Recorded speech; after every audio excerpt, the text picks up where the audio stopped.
विकास भी उतना ही तेज होगा।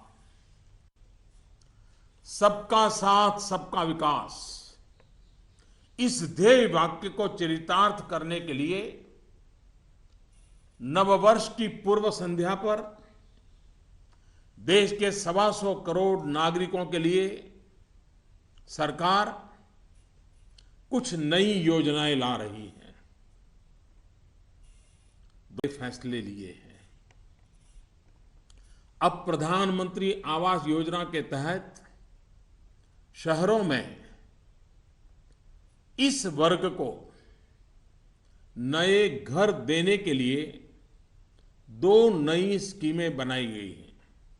इसके तहत 2017 में घर बनाने के लिए 9 लाख रुपए तक के कर्ज पर ब्याज में 4% की छूट और 12 लाख रुपए तक के कर्ज पर ब्याज में 3% की छूट दी जाएगी।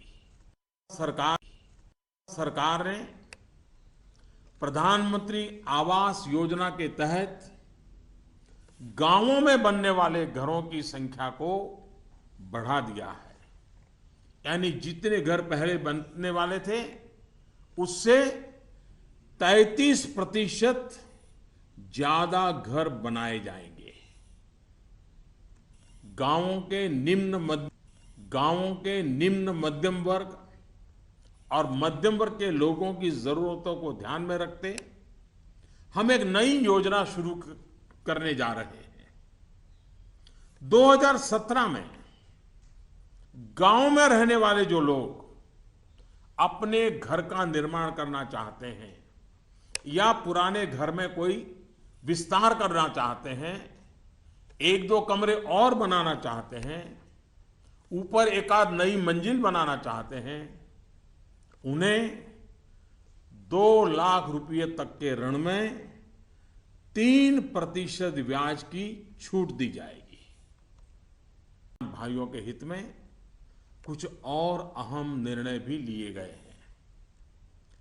डिस्ट्रिक्ट कोऑपरेटिव सेंट्रल बैंक और प्राइमरी सोसाइटी से जिन किसानों ने खरीफ और रबी की बुआई के लिए कर्ज लिया था, उस कर्ज के 60 दिन का ब्याज सरकार वहन करेगी और किसानों के खातों में ट्रांसफर करेगी।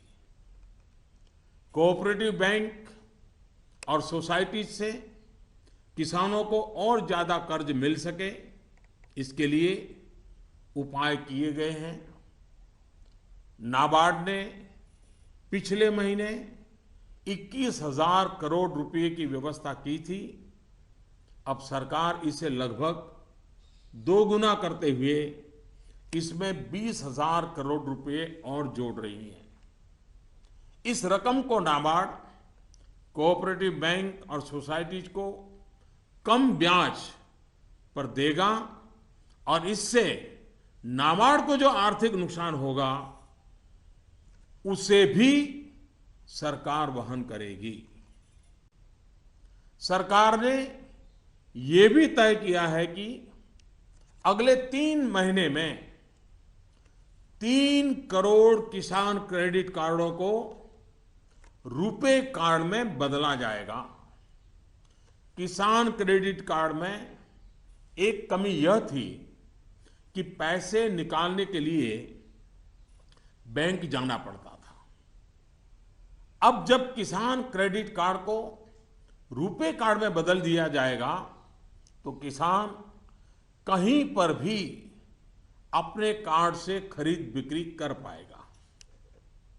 भाइयों और बहनों, सरकार ने तय किया है कि छोटे कारोबारियों के लिए क्रेडिट गारंटी 1 करोड़ रुपए से बढ़ाकर 2 करोड़ रुपया करेगी। भारत सरकार एक ट्रस्ट के माध्यम से बैंकों को ये गारंटी देती है कि आप छोटे व्यापारियों को लोन दीजिए, गारंटी हम लेते हैं। अब तक यह नियम था कि 1 करोड़ रुपए तक के लोन को कवर किया जाता था। अब 2 करोड़ रुपए तक का लोन क्रेडिट गारंटी से कवर होगा।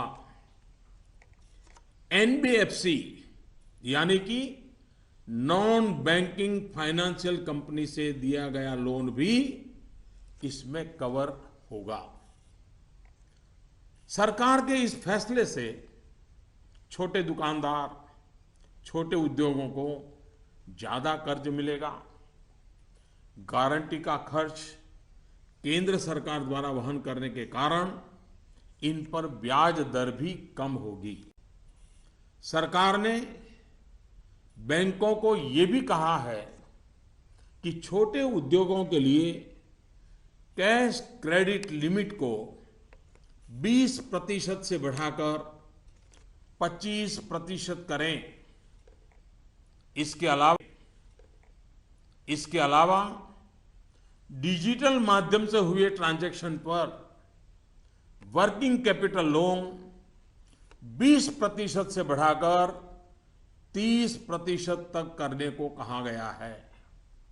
पहले ही सरकार ने छोटे कारोबारियों को टैक्स में बहुत बड़ी राहत देने का भी निश्चय किया था।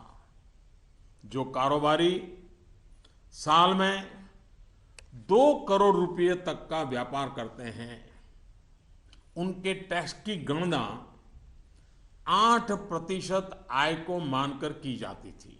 अब ऐसे व्यापारी के डिजिटल लेन देन पर टैक्स की गणना 6% आय मान। भारत में सीनियर सिटीजन्स, वरिष्ठ नागरिकों की संख्या भी बहुत है।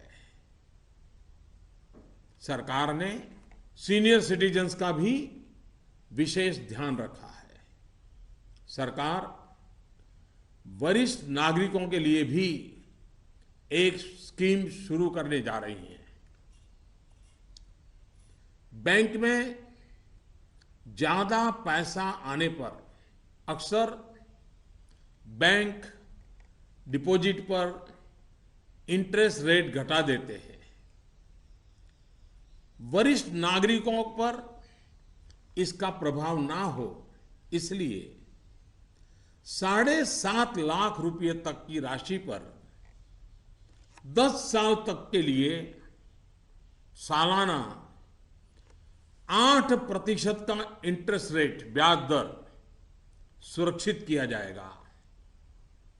ब्याज की ये राशि वरिष्ठ नागरिक हर महीने प्राप्त कर सकते हैं।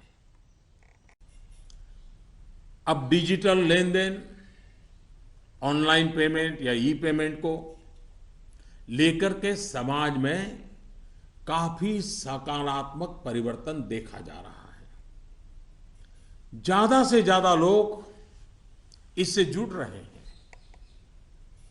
कल ही सरकार ने बाबा साहेब भीमराव अंबेडकर के नाम पर डिजिटल ट्रांजैक्शन के लिए पूरी तरह एक स्वदेशी प्लेटफॉर्म भीम लॉन्च किया है। भीम यानी भारत इंटरफेस फॉर मनी। मैं देश के युवाओं से, व्यापारी वर्ग से, किसानों से आग्रह करता हूं कि भीम से ज्यादा जुड़े।